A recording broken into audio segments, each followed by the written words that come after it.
بسم الله الرحمن الرحيم. إن الحمد لله نحمده ونستعينه ونستغفره ونعوذ بالله من شرور أنفسنا ومن سيئات أعمالنا، من يهده الله فلا مضل له ومن يضلل فلا هادي له، وأشهد أن لا إله إلا الله وحده لا شريك له، وأشهد أن محمدا عبده ورسوله صلى الله وسلم وبارك عليه وعلى آله وأصحابه أجمعين.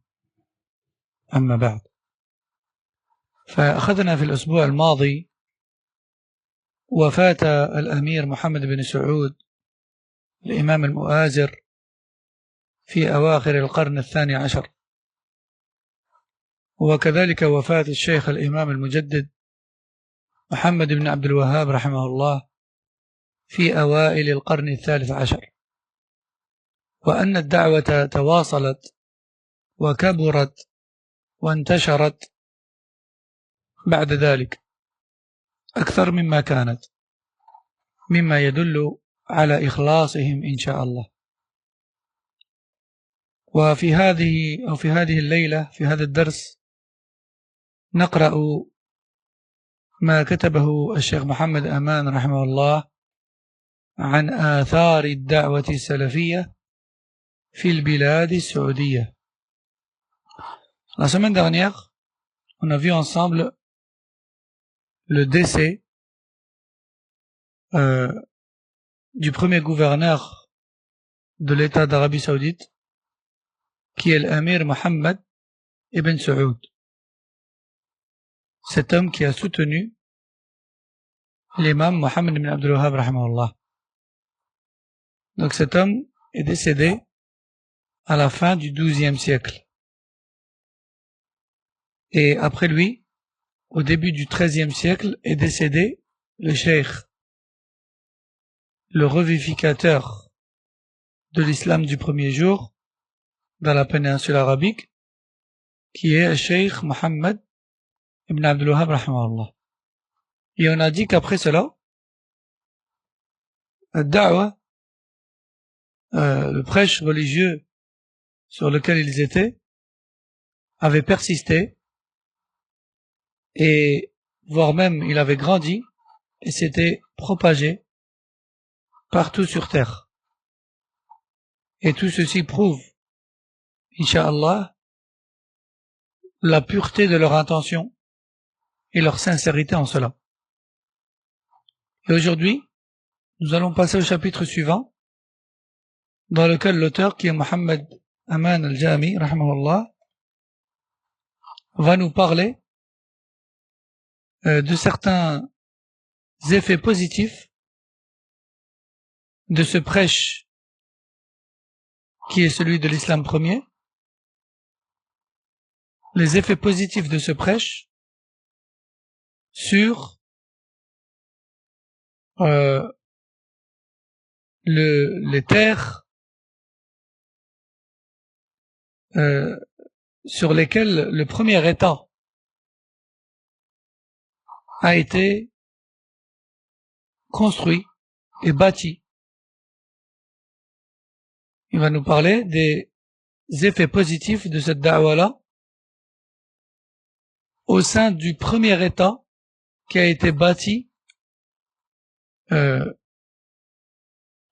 selon lui, selon ce prêche-là. Et cet État-là, c'est l'État d'Arabie Saoudite. هذه الدعوة السلفية المباركة لها آثار محلية في الديار السعودية، وهي ملموسة لمس اليد لكل من يعيش في هذا البلد، مواطنا أو وافدا على السواء. ولها يعني الدعوة السلفية آثار خارجية ليست أقل وضوحا من الآثار المحلية. Donc Cheikh Mohammed Aman nous dit, le prêche de l'islam prôné par ces hommes-là, qui n'était autre que celui de l'islam du premier jour, donc ce prêche-là, qui est le prêche de la salafiyya c'est l'islam du premier jour, ce prêche de la salafiyya a eu énormément d'effets positifs. Que cela soit sur le plan national ou international d'Arabie Saoudite. Et ces effets positifs sont clairement visibles pour tout un chacun. Il n'est pas difficile de les observer. Que cela soit aux yeux des citoyens qui y résident ou bien aux visiteurs, sans différence. Tout le monde peut voir les effets positifs de cette da'wa-là au sein du pays et à l'extérieur de celui-ci. Pour les salafiyoun, ils voient cela comme des effets positifs. Et les ennemis du salafiyya et les ennemis de l'islam du premier jour le voient également, sauf qu'eux le considèrent comme étant négatif, puisqu'ils sont ennemis de ce prêche. Mais ils le voient également. Tout le monde le voit. Sans différence. C'est pour ça qu'aujourd'hui, lorsqu'on veut attaquer salafiyya, en général, on attaque l'Arabie Saoudite. Et on entend souvent le salafisme d'Arabie Saoudite, le wahhabisme d'Arabie Saoudite, l'islam wahhabite d'Arabie Saoudite.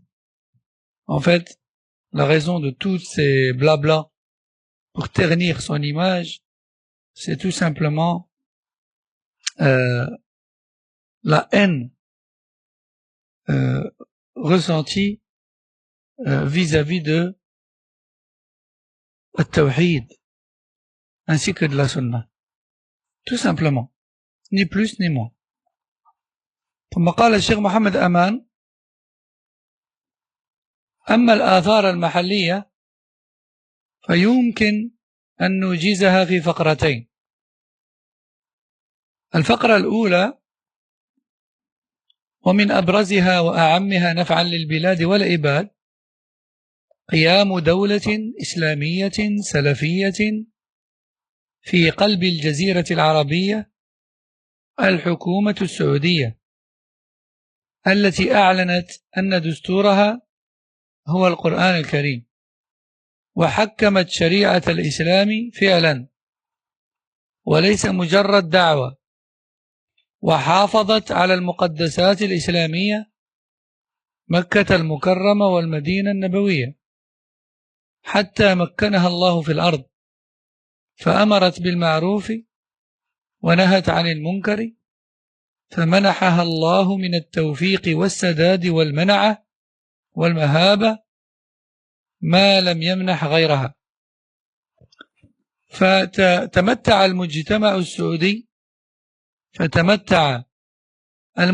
السعودي بما لا يتمتع به أي مجتمع آخر من نعمة الأمن والاستقرار والرفاهية في الحياة، كل ذلك بفضل الله تعالى ومنه وكرمه، وهو المنعم المتفضل، ثم بفضل تحكيم شريعة الإسلام والتمسك بالعقيدة الإسلامية السلفية والدفاع عنها ومؤازرتها وتشجيع القائمين بها، وهو أمر ملموس لمس اليد لا يحتاج إلى دليل كما قلت. فنسأل الله التوفيق للجميع، ولنشكر الله عز وجل على هذه النعمة لتدوم، فقيد النعم الشكر، ومن أسباب زوالها يعني النعم الكفران أو مقابلتها بالمعاصي والإعراض عن الله وعن تعاليم دينه عمليا. ومجرد الدعوة يعني مجرد دعوة الدين لا يجدي عند الله شيئا، بل لا بد من العمل. ومجرد الدعوة لا يجدي عند الله، لأنه سبحانه وتعالى عليم بذات الصدور، ولا تنطلي عليه الأمور والتصريحات الجوفاء يعني الخاوية والهتافات التي تملأ الأجواء عن الكلام الفاضي، ولنكن صادقين مع الله العليم بذات الصدور. وبعد، ثم أواصل كلامي فأقول: ولم توجد في العالم المعاصر دعوة إسلامية قامت على منهجها دولة إسلامية غير دعوة الإمام محمد بن عبد الوهاب رحمه الله. ولعل الله علم، وهو العليم الخبير، من الإمامين ابن سعود بن عبد الوهاب الصدق والإخلاص له سبحانه وتعالى في عملهما. والله لا يقبل العمل والله لا يقبل إلا العمل الخالص له، فحقق الله على أيديهما للأمة السعودية هذا الخير، ثم بارك الله لهما في ذريتهما حتى واصلت المسيرة، فها هي الآثار تتحدث بنفسها، آل سعود وآل الشيخ. هكذا تجسدت الدعوة السلفية المباركة في قيام الدولة السعودية في قلب الجزيرة العربية، لتكون ملجأ لكل مسلم مضطهد، يعني معرض للظلم والقهر في دينه في أي أرض، ولله الحمد وحده والمنة. إذن هذا يعني هذه الفقرة الأولى التي بين فيها الشيخ آثار الدعوة السلفية داخل السعودية. الشيخ محمد أمان الجامي رحمه الله nous dit: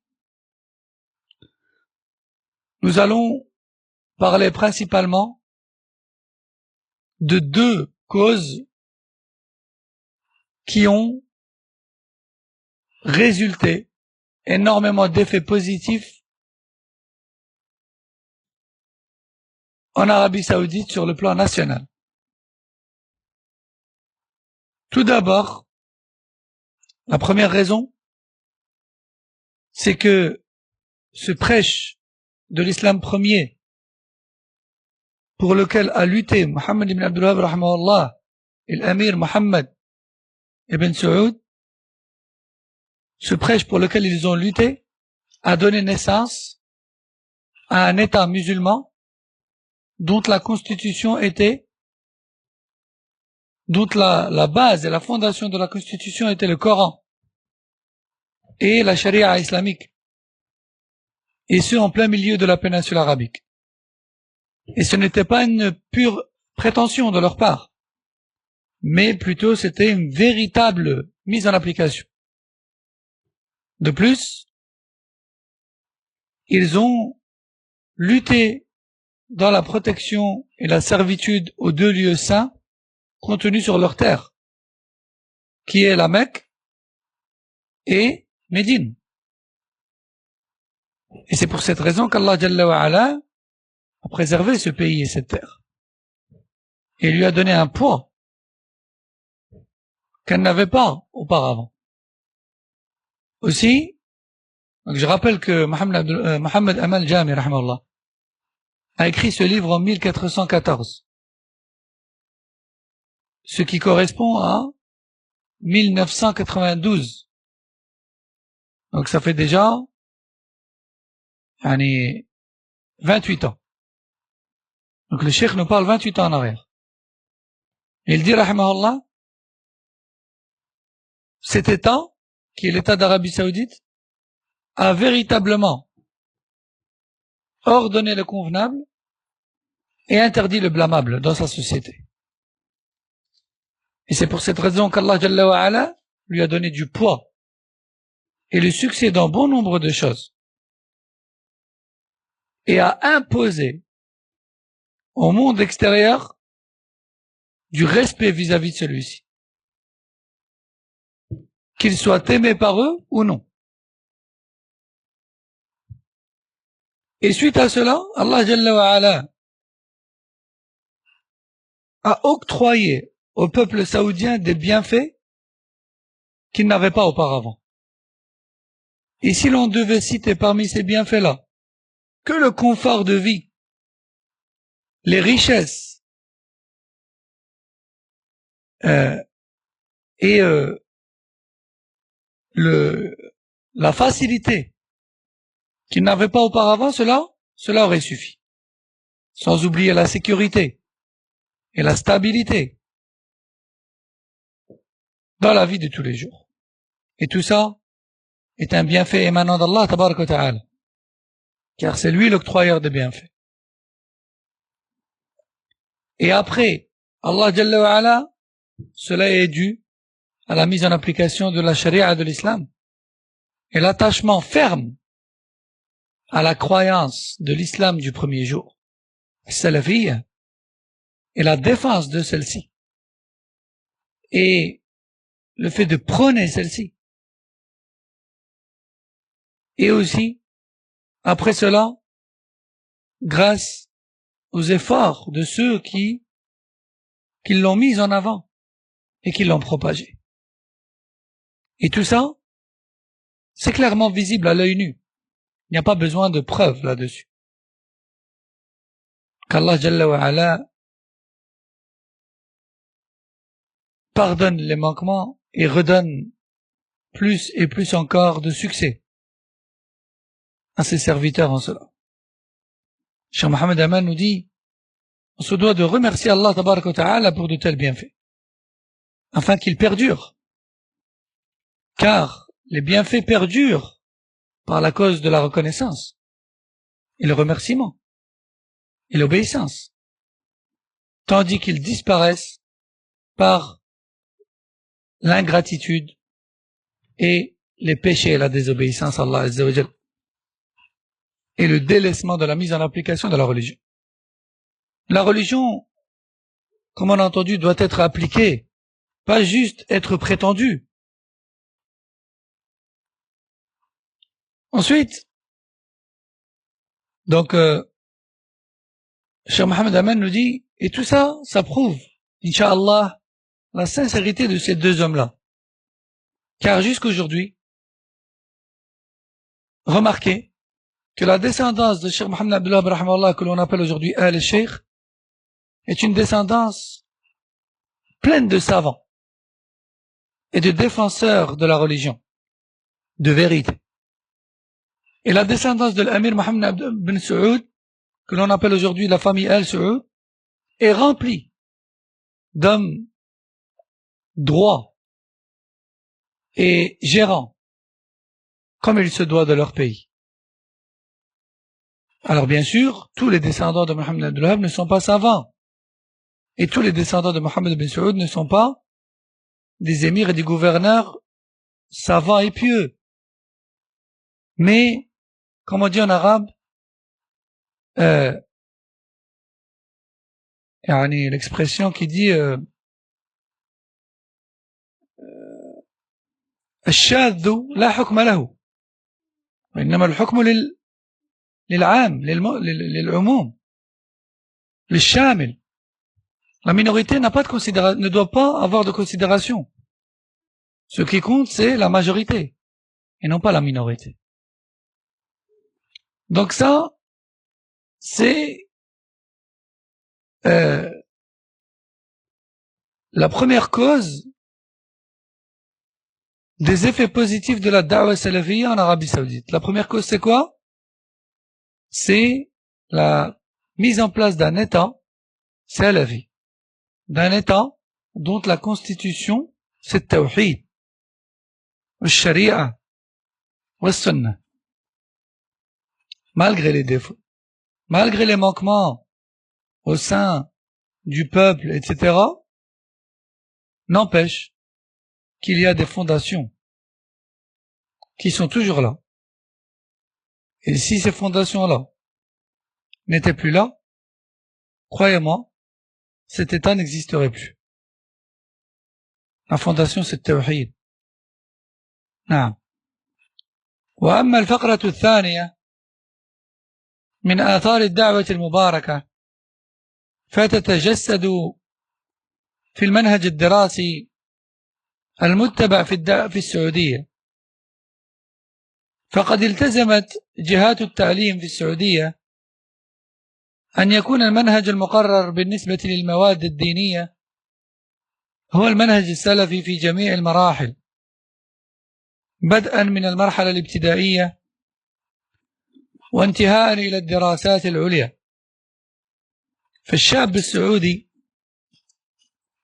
يبدأ في دراسة العقيدة على المنهج السلفي من السنة الأولى الابتدائية، ثم يواصل دراسة العقيدة والشريعة الإسلامية على المنهج نفسه بتوسع مضطرد ومتفاوت إلى درجة الدكتوراه. كما ينهج هذا المنهج نفسه الطلاب الوافدون من خارج البلاد للدراسة في الجامعات الإسلامية السعودية ليتخرجوا على ذلك المنهج السلفي، ثم يعودوا إلى بلادهم لينذروا أقوامهم إذا رجعوا إليهم ويدعوهم على المنهج الذي درسوه والذي أصبح غريبا لدى الكثيرين، وهم قد درسوه وآمنوا به. فلا يوجد في الجامعات الإسلامية السعودية ولن يوجد إن شاء الله منهج منافس يزاحم المنهج السلفي كما أشرنا سابقا، وذلك من ثمرات جهاد ذلك الإمام السلفي المصلح الذي قضى على كل بدعة ومحدثة في الدين.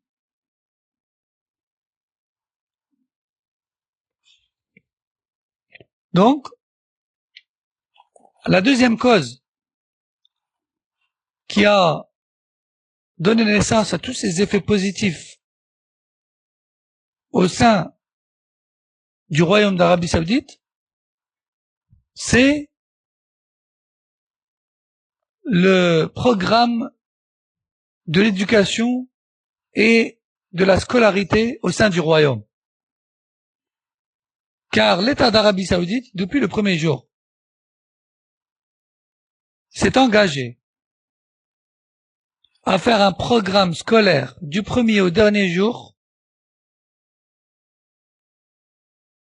de la scolarité du citoyen saoudien par excellence, ou de l'étranger venant faire ses études au sein du royaume. L'État saoudien s'est engagé à ce que ce programme soit constitué, sur le plan religieux en tout cas, des valeurs de l'islam du premier jour. Le royaume d'Arabie Saoudite a fait en sorte à ce que son programme scolaire soit basé sur les valeurs du Coran et de la Sunna et la compréhension des Sahaba, et ce que ce soit de la primaire jusqu'au supérieur, jusqu'à la fin des études. Ainsi, la personne qui fait ses études en Arabie Saoudite apprend sur le plan religieux la croyance et la méthodologie des pieux prédécesseurs, à petit niveau en primaire et en seconde, et à haut niveau par la suite, et ce même jusqu'au doctorat. Ainsi, même les étudiants qui viennent de l'étranger et qui font leurs études dans les universités islamiques saoudiennes apprennent l'islam du premier jour, l'islam selon la méthodologie des pieux prédécesseurs, afin de rentrer chez eux par la suite et de l'enseigner à leur peuple qui l'ignore. Et tout ça, ça fait partie, Inch'Allah, des signes de la sincérité et de la pureté de l'intention de ces deux hommes-là, Mohammed ibn Saoud et Mohammed ibn Abdul Wahhab, qu'Allah leur fasse miséricorde, ainsi qu'à leur descendance. Car on ne peut pas nier que ces deux hommes-là ont mis en avant l'islam du premier jour. Et ils ont aboli et éliminer et effacer du territoire toute innovation religieuse. فإذا يعتبر بحق المنهج السلفي من أعظم آثار تلك الدعوة المباركة، ومما يحرص عليه المربون دائما أن يكون المنهج صالحا، ثم أن يكون المعلم صالحا. فإذا كان المنهج صالح والمعلم صالح واعي وعضوا نافعا في المجتمع، فالمجتمع الذي يتألف من مثل هؤلاء الشباب الصالحين الذين درسوا على ذلك أو درسوا ذلك المنهج الصالح وتخرجوا على أيدي الرجال الصالحين هو المجتمع المسلم حقا، يعني الكامل في إسلامه، الذي يفهم معنى الإسلام ويأتني بالإسلام ولا يبغي به بدلا ولا يرضى سواه، بل يرضى بالله ربا وبالإسلام بمفهومه الصحيح دينا، وبمحمد صلى الله عليه وسلم نبيا ورسولا وقدوة وإماما. فإذا تحققت هذه المعاني بإذن الله يكون الفضل لله ثم للمصلح المجدد الذي دعا الناس إلى هذا الخير وذلك الهدى، فيكون له أجر كل من عمل بالمنهج الذي دعا إليه وبينه للناس، ولا ينقص من أجور العاملين به شيء من الأجر.